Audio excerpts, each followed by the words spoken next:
Hello student, welcome back to our YouTube channel MNS Classes. যদিহে তোমালোকে চেনেলটো প্ৰথমবাৰৰ বাবে চাইছা তেনেহলে সাবস্ক্ৰাইব কৰিবা আৰু কাষত থকা বেল আইকনটো দবাই দিবা যাতে নতুন নতুন ভিডিঅ'ৰ আপডেটবিলাক সকলোতকৈ আগত চাব পাৰা। আজি আমি এই ভিডিঅ'টোৰ জৰিয়তে দশম শ্ৰেণীৰ সাধাৰণ বিজ্ঞানৰ 10 নম্বৰ অধ্যায়ৰ যিখিনি সাংখ্যিক সমস্যা বা তোমাৰ উত্তল দাপনৰ অবতল দাপনৰ ক্ষেত্ৰত যিখিনি চিহ্ন প্ৰথা আছিল সেই চিহ্ন প্ৰথাখিনি আমি আলোচনা কৰিম। যদি চিহ্ন প্ৰথাখিনি তোমালোকে নাজানা তেতিয়াহ'লে কিন্তু গণিত কৰাত তোমালোকে অসুবিধা পাবা। সেইকাৰণে তোমালোকে এই ভিডিঅ'টো যিমান পাৰা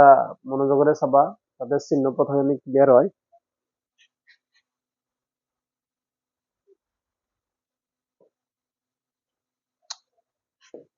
চোৱা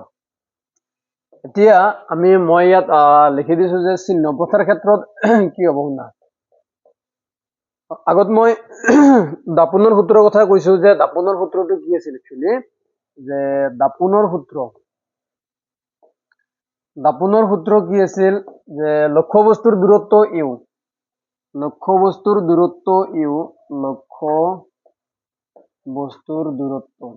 লক্ষ্যবস্তুৰ দূৰত্বক আমি কিহেৰে বুজাম ইউ প্ৰতিবিম্বৰ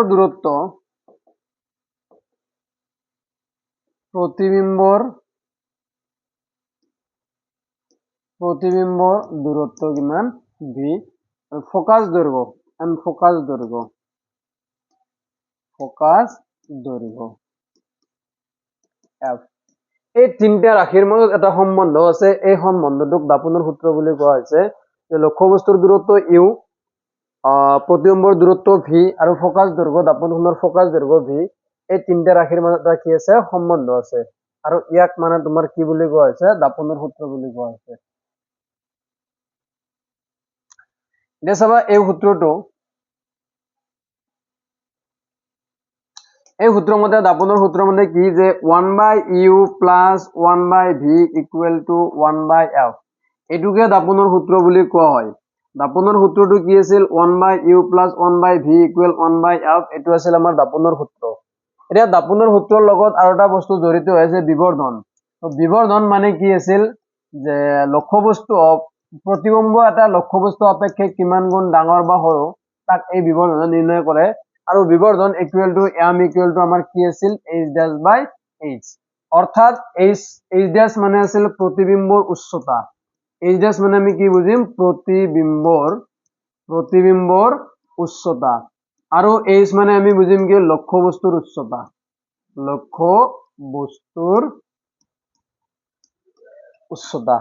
প্ৰতিবিম্বৰ উচ্চতা বা লক্ষ্যবস্তুৰ উচ্চতাৰ অনুপাতক আমি কি বুলি ক'ম বিবৰ্ধন বুলি ক'ম।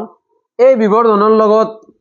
লক্ষ্যবস্তুৰ দূৰত্ব ইউ আৰু প্ৰতিবিম্বৰ দূৰত্ব ভিৰ মাজত এটা সম্পৰ্ক আছে। মানে m = -v/u এইটো এটা কানেকশ্যন আছে বা সম্পৰ্ক আছে।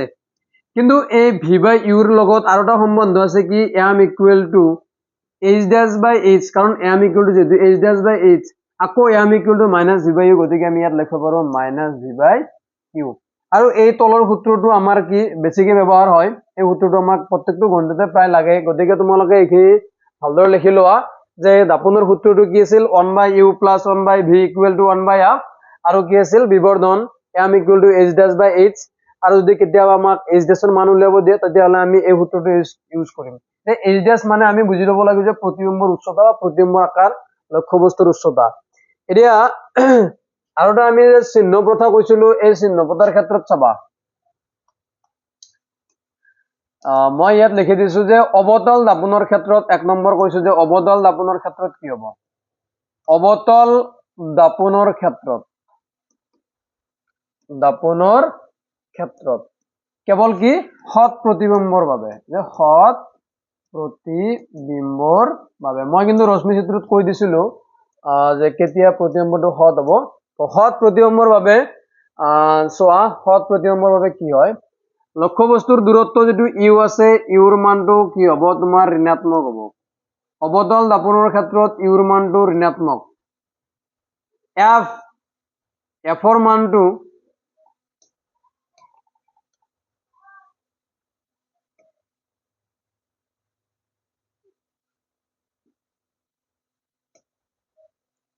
এফ মানে ফোকাস দৈৰ্ঘ্যটো কি ঋণাত্মক আৰ মানে ভাঁজ বেখাৰ দিয়া থাকিলে কি হ'ব ঋণাত্মক আৰু h' টো কি হ'ব তোমাৰ ঋণাত্মক। তো অবতল দাপনৰ বাবে সৎ প্ৰতিবিম্বৰ ক্ষেত্ৰত আমি গণিত কৰোঁতে এইকেইটা চিন পাম, ইয়াৰ গোটেইকেইটা আমাৰ কি হ'ব নেগেটিভ হ'ব। আৰু বাকী থাকিল তোমাৰ কি অবতল দাপনৰ ক্ষেত্ৰত বাকী থাকিল ভি, ভিৰ মানটো তোমাৰ কি হ'ব, ভিৰ মানটো নেগেটিভ হ'ব, ভিৰ মানটো কি হ'ব ঋণাত্মক। অকল আমাৰ কি থাকিব যেটো এইচৰ মানটো কি হ'ব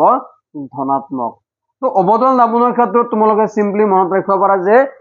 কেৱল এইচ ড্যাশটো ধনাত্মক, বাকি যে ৰাশিবিলাক আছে ইউ এফ আৰ এইচ আৰু এইচ ড্যাশ আৰু ভি এই গোটেইবিলাক আমাৰ কি হ'ব ঋণাত্মক হ'ব, বাকি খালি ইউটো ধনাত্মক। এতিয়া 2 নম্বৰটো যদি আমি চাও যে উত্তল দাপনৰ ক্ষেত্ৰত, যে উত্তল দাপনৰ ক্ষেত্ৰত উত্তল দাপনটো সদায় কি লক্ষ্য বস্তুৰ কি সদায় অসৎ প্ৰতিবিম্ব গঠন কৰে। তে উত্তল দাপনৰ ক্ষেত্ৰত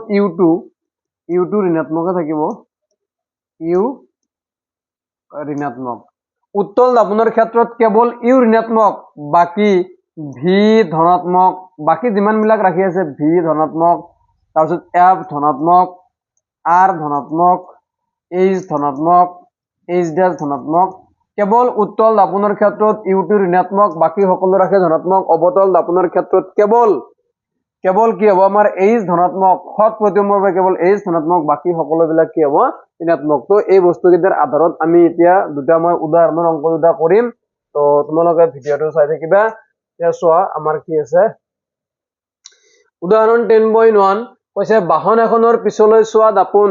এখনৰ ভাঁজ ব্যাসাৰ্ধ তোমালোকে কৈছিলে ভাঁজ ব্যাসাৰ্ধক আৰ আখৰ দি বুজায়। দাপোনৰ পৰা 5 মিটাৰ দূৰত থকা বাছ এখনৰ প্ৰতিবিম্বৰ স্থান প্ৰকৃতি আৰু কি লাগে আকাৰ নিৰ্ণয় কৰিব দিছে, প্ৰকৃতি আৰু কি আকাৰ নিৰ্ণয় কৰিব দিছে।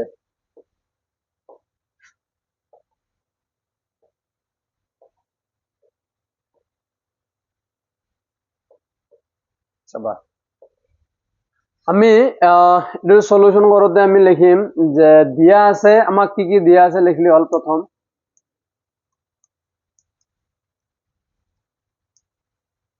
দিয়া আছে কি দিয়া আছে ভাঁজ ব্যাসাৰ্ধ অৰ্থাৎ আৰ দিয়া আছে, আৰ ইকুৱেল টু কি চোৱা উত্তল দাপন মই কৈছিলো উত্তল দাপনৰ ক্ষেত্ৰত কেৱল ইউ2 মাইনাস বাকি সকলোবিলাক কি আছিল প্লাস। তো আমাৰ এটো 3 আমাৰ কি আছে 3 মিটাৰ আছে আৰু ইয়াৰ পৰা আমাৰ r2 নালাগে, আমাৰ এফ ইকুৱেল টু কি আছিল r/2, গতিকে r ৰ জায়গাত আমি 3 লিখিলো আৰু 2 যদি আমি 2 এ 3 ডিভাইড কৰো তেতিয়া হলে 1.5 কি হ'ব আমাৰ মিটাৰ। তো ফোকাস ধৰব ইমান দূৰত্বত থকা বাছ এখনৰ প্ৰতিবিম্বৰ স্থান, এতিয়া আমাক এটো দিয়া আছে তোমাৰ ইউৰ মান দিয়া আছে, ইউৰ মান আমাক দিয়া আছে 5 মিটাৰ। এতিয়া আমি -5 হ'ব কাৰণ লক্ষ্য বস্তুৰ কিন্তু কোৱেশ্চনত তুমি কেতিয়াবা মাইনাস নপোৱা, তুমি দাপনখন চাই ক'ব লাগিব মই অলপ আগত ক'লো যে উত্তল দাপনৰ ক্ষেত্ৰত কেৱল ইউৰ মানটো মাইনাস বাকি সকলোবিলাক প্লাস। গতিকে আমাক লাগে ভিৰ মান লাগে আৰু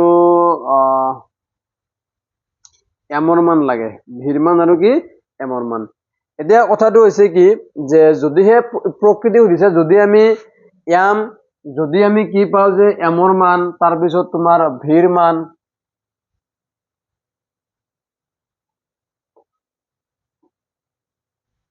এমৰ মান ভিৰ মান আৰু এইচ ড্যাশৰ মান যদি এম ভি আৰু এইচ ড্যাশ এইকেইটা যদি ঋণাত্মক হয় তেতিয়া হলে সেই প্ৰতিবিম্বটো কি হ'ব সৎ আৰু ওলোটা হ'ব। তো আমি দাপনৰ সূত্ৰ মতে লিখিব পাৰো, তো ইয়াত আমি লিখিম যে দাপনৰ সূত্ৰ মতে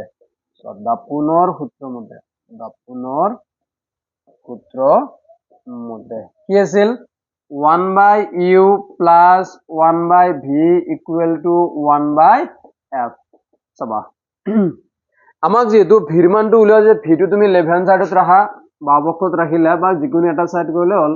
1/f 1/u2 ইফালে প্লাস হৈ আছে ইফালে গলে 1/u2 কি হ'ব মাইনাস। তো 1/v equal to 1/f, f ৰ ঠাইত তুমি চোৱা 1.5 মিটাৰ আছে 1.5 মাইনাস হ'ব লাগে ইয়াত -1/u ইউৰ মানটো চোৱা ইয়াত অলৰেডি -5 আছে, আমি ইয়াত কি লিখিম -5 কি হ'ব 1/v। আমি যদি দশমিকটো উঠাই দিও ওপৰত কি যাব 10 হ'ব কাৰণ দশমিক এটা সংখ্যাৰ আগত উঠালে 0 হ'ব, ইয়াত হ'ব 15 মাইনাস প্লাস হ'ব 1/5। এতিয়া আমি এই দুটাৰ যদি এলসিএম লওঁ বা লহগু লওঁ, লহগু ললে চোৱা 15 আৰু 5 তো ইয়াত যদি আমি 5,15 5 দিলে 5 1 গুণ 5 5 3 গুণ 15 মানে লসাগুটো কিমান হৈ আছে আমাৰ 15। তো ইয়াত আমি 15 তো 15 15 একবাৰ যায় গতিকে 10 1 গুণ 10 হ'ব আৰু 5 15 তিনিবাৰ যায় গতিকে সেই তিনিটো যাই কিনে একৰ লগত পূৰণ একৰ লগত কি হ'ব পূৰণ হ'ব তিনিটো যাই কিনে একৰ লগত কি হ'ব পূৰণ হলে 3 1 গুণ কি হ'ব 3 1/v ইকুৱেল টু ইয়াত হ'ব কিমান 13/15 তাৰ মানে ভিটো তুমি উল্টাই দিয়াৰ লগে লগে এইটো যাই কিনে কি হ'ব 15টো ওপৰত যাব 13টো তলত এটাকে ভি ইকুৱেল টু তুমি কি লিখবা 13 হৰণ কৰি লিখলে হ'ল 13 আমি 15 হৰণ কৰিম 15 13 1 গুণ কি হ'ব 13 বাকি থাকব 2 দশমিক দিলে 0 আহিব আৰু 13 1 গুণ কি হ'ব 13 বাকি থাকব কিমান 7 দশমিকৰ বাবে 0 আহিব 5 13 গুণ কিমান 65 তো দশমিকৰ পিছত দুটা আহিলে আৰু নালাগে আমাক তো আমি লিখবা পাৰো যে প্ৰতিবিম্বৰ দূৰত্বটো 1.15 কি হ'ব মিটাৰ তলত তোমালোকে লিখি দিবা এতেকে प्रतिबिंबर दूरत्व 1.15 মিটার আকার কইছে যে আকার আমাক খুদিছে এগেইন আমি লিখিম যে এগেইন এম ইকুয়াল টু আমার কি আছিল যেহেতু লক্ষ্য বস্তুর বা এইচ আর এইচ এর মান নাই গতিকে আমি হেতু এপ্লাই কৰিম -v/q মাইনাস ভিৰ মানটো পালো 1.15 1.15 ইউৰ মানটো আমি কিমান পাইছিলো -5 ইয়াত -5 তো মাইনাস মাইনাস প্লাস হল 5 আমি এটো হৰণ কৰিম সব 5 যেতিয়া 1.15 ক হৰণ কৰিম দশমিক নাই বুলি বা যত আছে তাতে ওপৰত চিধাই দিলে 11 হল 5 2 গুণ কিমান 10 বাকি থাকিল 1 5 নামি 15 5 3 গুণ 15 মানে 0. কি হ'ব 23 আমি লিখিম যে এতেকে বিবৰ্ধনৰ ধনাত্মক মানে সূচাই প্ৰকৃতি কি হ'ব অসৎ আৰু থিয় আৰু আকাৰত 0.23 গুণ কি হ'ব 23 গুণ কি হ'ব সৰু তো এইখিনি আমাৰ কি আছিল 1 নম্বৰ অধ্যায়ৰ সলিউশন আছিল লিখি লবা ইয়াৰ পিছত আমি 2 নম্বৰত যাম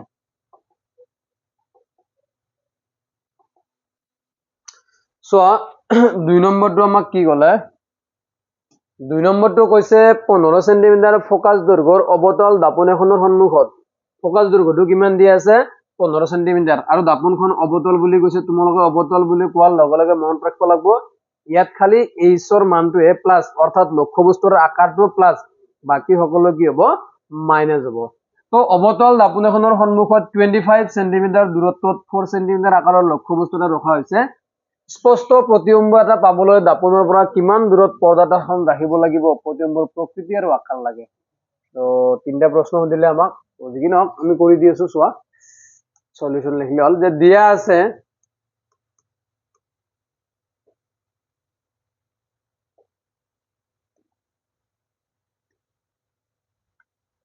আছে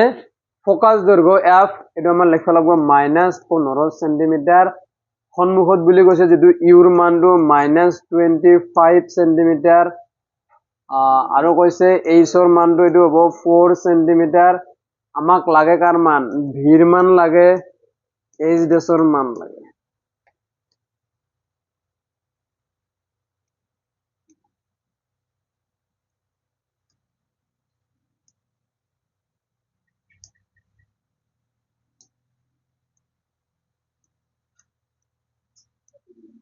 দাপোনৰ সূত্ৰ মতে 1/u plus 1/v equal to 1/f so 1/v টো তুমি ৰাখাৰ লগে লগে ইয়াত হ'ব 1/f 1/u টো ইফালে যায় কিনে -1/u তাৰ মানে 1/v equal 1/f f ৰ জায়গাত কি হ'ব -15 - u ইউৰ মানটো কি আছে -25 1/v দুটাৰ লহগু 15 আৰু 25ৰ লহগু চোৱা 15,75 এইটো 5ৰে 3 বাৰ 5ৰে কেইবাৰ যাব 15 বাৰ 3ৰে একবাৰ 3ৰে কেইবাৰ যাব 5 বাৰ 5 3 গুণ 15 15 5 গুণ 75 কি কৰিলো চোৱা এইটো 15 আৰু 25 হ'ব লাগে মোৰ 15 আৰু 75 লোৱা গৈছে 15 আৰু কিমান হ'ব 25 15,25 5ৰে কেইবাৰ 3 বাৰ 5ৰে 5 বাৰ মানে এলসিএম টো তোমাৰ ঘুৰো যায় কেনে 75 হ'ব 5 3 গুণ 15 15 5 গুণ কিমান 75 তো ইয়াত 75 লিখিলা -2 ওপৰত দিলা 15 ইয়াক কেইবাৰ যায় 5 বাৰ যায় পয়েন্ট হৈ গ'ল পয়েন্ট হ'ব নালাগে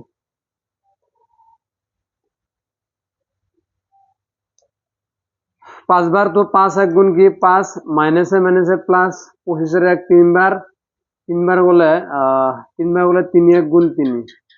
सो ইয়াত হৈ আছে 1/v ইকুয়াল টু -5 প্লাস 3 মানে -2 ইয়াত থাকিব 75 তো এটো উল্টাই দিয়া তো v ইকুয়াল টু ইয়াত হ'ব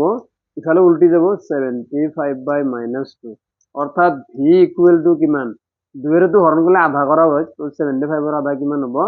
37.5 কিন্তু এককটো আছিল কি সেন্টিমিটার তাৰ মানে মোক কৈছিল যে প্ৰতিবিম্বটো পাবলৈ দাপনৰ পৰা কিমান দূৰত পৰ্দা ৰাখিব লাগিব যে দাপনখনৰ পৰা 37.5 টু কি ইমান দূৰত তাতে আৰু মাইনাস দিব নালাগে কাৰণ দূৰত্ব এককটো মাইনাস দূৰত্বটো মাইনাস ঋণাত্মক নাথাকে সোয়া ইয়াত আমাৰ কি হ'ব এতেকে দাপনৰ পৰা